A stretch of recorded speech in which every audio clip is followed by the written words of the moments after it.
Maaaring maglaro sa PBA si Renz Abando at Kobe Paras papasok na rin sa PBA draft.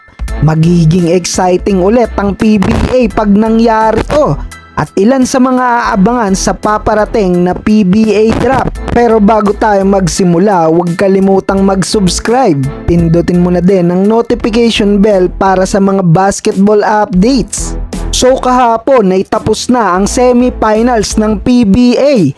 Tinalo ng Barangay Ginebra ang Northport Batangpier sa final score na 126-99. Pasok na sa finals ang Gene Kings. Blowout win man ito pero good season run pa rin para sa Batangpier. Pasok na rin ang TNT Tropang Giga matapos talunin ng Rain or Shine Elasto Painters sa final score na 97-92. Rematch to sa finals ng TNT Tropang Giga at Barangay Ginebra. Di pa nagsisimula ang PBA Finals pero eto at napaka-exciting ng posibleng mangyari sa paparating this year na PBA Draft. Dahil ilan sa mga notable names ay maaari nang magpa-draft this season. Well, unahin muna natin si Kobe Paras. Naging maingay ang pangalan ngayon ni Kobe Paras dahil after long period of time na nawala ang former Gilas player sa basketball scene. Heto't nagulat ang marami dahil balik ensayo na ang Pilipino versatile player. Huling stint pa ng 6'6" forward ay noong 2022 to 2023 season sa Japan B-League para sa kupunan ng Alteray Chiba.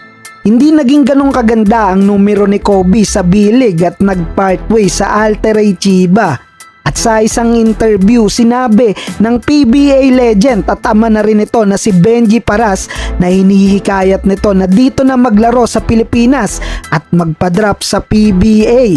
Kaya naman malaki ang tsansa na makita natin maglaro si Kobe Paras sa PBA. Meron ding kumakalat na rumored na possible pumasok muna ang 6'6" forward sa MPBL. Isa pa sa pinaka-exciting at tinaabangan ng lahat ang muling pagbabalik laro nila kay Renz Abando. Huling laro pa ni Renz Abando ay sa Strong Group Philippines sa last Dubai International Basketball Championship. Biguman ang ating mga pambato na maiuwi ang championship this tournament. Maganda naman ang naging performance ni Renz Abando. At napapabalita na maraming MPBL teams ang nagkaka-interes sa Pinoy High Flyer at handang mag-offer ng napakalaking pera makuha lang ang serbisyo ni Renz. Noon pa man may pahayag na ang kampo ni Abando na priority nila ang kontrata overseas. Pero ayon sa spin.ph, projected na possible kasama si Renz sa magiging draft class this year ng PBA. Included din ng UP Maroon star na si Quintin Melora Brown at Mapua Cardinal standout na si Clint Escamis.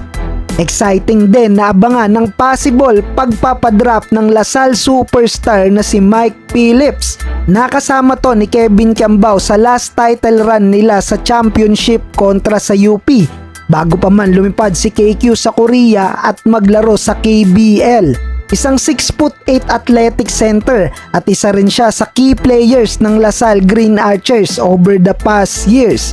Kung mangyari na matuloy nga ang pagpapadrap ng tatlong to, maaaring makapagbigay agad to ng boost sa PBA.